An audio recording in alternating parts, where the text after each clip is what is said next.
Sa video ito, ituturo ko sa inyo kung paano mag-reset or mag-forgot ng password sa inyong Pag-ibig online account. Kaya tara, samahan niyo ako at panoorin natin ang video na to. Pero bago yan, sa mga hindi pa nakasubscribe sa akin, kayo na ang bahala. So unang gagawin natin, punta lang tayo sa mga search engine na ginagamit natin, kagaya sa akin Google Chrome, at pagkatapos i-type lang natin ang virtual Pag-ibig. And then may makikita tayong ganito, hanapin at click lang natin itong virtual Pag-ibig account. At may makikita tayong data privacy, so basahin na lang po natin lahat yan at pagkatapos i-click natin tong box katabi ng I have read about the data privacy statement para ma-checkan. At kung may check na, i-click nyo na po ang proceed. At mapupunta na tayo dito at dahil sa meron na tayong online Pag-ibig account at nakalimutan lang natin yung password, i-click lang natin itong login. And then may makikita kayong ganito, i-click nyo na lang po ang continue. At mapupunta na tayo dito sa pag-login. At dahil sa gusto lang nating i-reset or i-forgot yung password na nakalimutan natin, click lang natin itong forgot password. At mapupunta na tayo dito sa paglalagay ng email address. So make sure yung email address na ni-register ninyo sa Pag-ibig online account ninyo, dapat yun po yung ilalagay ninyo dito. Hindi po yung bagong email ninyo. So dapat yung dating email ninyo. And make sure na bubuksan pa ninyo yung email na yun kasi magsasend sila ng link doon. So make sure tama yung email address na nilagay ninyo. Yung email address talaga na nakaregister sa inyong Pag-ibig online account. Kasi kung mali yung email address na ilalagay ninyo, ganito po yung makikita ninyo. Hindi daw nagmatch yung details na nilagay ninyo sa records nila. Pero kung sa tingin ninyo tama naman yung nilagay ninyo, pwede kayong tumawag sa cellphone number or sa landline number na nandito.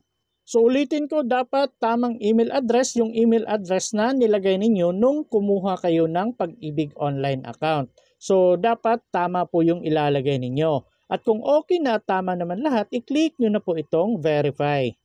At kung nakaproceed kayo at meron kayong nakikita dito na security questions. So kung natatandaan ninyo nung nag-apply kayo or nagpa-register kayo ng inyong Pag-ibig online account, may dalawang security questions kayong sinagutan doon. So sa akin, dalawa yon pero isa lang talaga yung lalabas dito at random lang po. Pwedeng yung unang tanong or yung pangalawang tanong yung lalabas dito. So kagaya niyan, what is the name of your oldest child?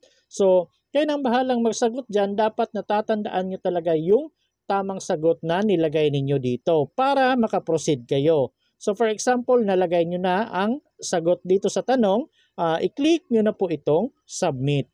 At kung ganito po yung makikita ninyo, invalid security questions and answers. So ibig sabihin yan, mali po yung sagot na nilagay ninyo. So dapat isipin nyo pong mabuti kung ano talaga yung sagot sa tanong na nilagay ninyo. Pero kung tama naman yung sagot sa tanong na nilagay ninyo, ganito po yung makikita ninyo. You have successfully submitted to request to reset your password. So ibig sabihin yan, mag-antay na lang kayo na makaka-receive kayo ng email kasi magsasend sila ng link doon at i-click nyo po yun para makareset kayo ng user ID at password ninyo. So ayun na nga, pagkabukas ko ng aking email, ganito po yung email na na-receive ko. So, nandito po yung email ni Pag-ibig. And dito sa baba, may makikita kayong temporary password. So, make sure i-copy nyo tong password na nandito guys. Kasi napaka-importante nito. Ito yung gagamitin niyo once mag-login kayo. So, para makapag-login at makaproceed kayo, i-click nyo na lang po itong kulay blue na click here. Ito pong may square. At kung pagka-click ninyo at ganito yung makikita ninyo, so ibig sabihin yan may problema sa system nila or sa internet connection ninyo. So i-refresh nyo na lang po ng i-refresh hanggang sa makapasok kayo dito sa first time login. So dito ilagay nyo na lang po yung email address niyo. So yung email address na nilagay ninyo kanina, dapat yun po yung email address na ilalagay ninyo dito. At pagkatapos dito sa baba, ilagay nyo po yung temporary password. Yung nasa email guys, yung pinakopy ko sa inyo kanina, yun po yung temporary password na ilalagay ninyo dito. So i-double check nyo na lang po maigi yung email address at yung temporary password na ilalagay ninyo. At kung okay na, i-click nyo na po itong verify. At pagkatapos mapupunta na kayo dito sa paglalagay ng new password at confirmed password. So minsan guys, pagka-click ninyo ng new password, may makikita kayong ganito. So may i-recommend sila na password sa inyo. At kung gusto nyong gamitin yung recommended password, pwede nyong i-click itong use password. Pero advice ko sa inyo, gumawa na lang kayo ng inyong sariling password. Yung madali lang matandaan kasi ito napakahirap tandaan ito. So ito i-click nyo na lang itong create my own para makagawa kayo ng sarili ninyong password. So dito sa paggawa ng bagong password guys, dapat nasa minimum of 8 characters. Hindi po bababa sa 8 characters. And dapat may isang maliit na letra at isang malaking letra at dapat meron ding number. At sa pag-type ninyo ng password guys, may makikita kayong medium, may makikita kayong strong. So depende na yan kung gaano kahaba yung password na ginawa ninyo. So advice ko sa inyo, dapat yung kahit maikli lang, kahit 8 characters lang, basta matatandaan ninyo yung password na ilalagay ninyo. And make sure guys, yung new password at confirm password ay dapat magkatulad yung ilalagay ninyo. At kung okay na at wala namang problema lahat, i-click nyo na po itong submit. After that, ganito yung nakikita ko. You recently used this password. Please enter a new one. So, yung password pala na nilagay ko, nagamit ko na dati as password sa aking Pag-ibig online account. Kaya hindi na siya pwede.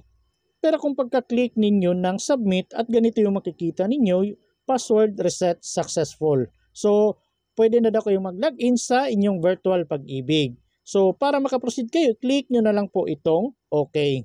At pagkatapos mapupunta na kayo dito sa pag-login. Dito ilalagay nyo po yung email address ninyo at yung bagong gawang password ninyo. So i-double check nyo pong maigi, dapat tama lahat yung ilalagay ninyo. At kung okay na at wala namang problema, i-click nyo na po ang login.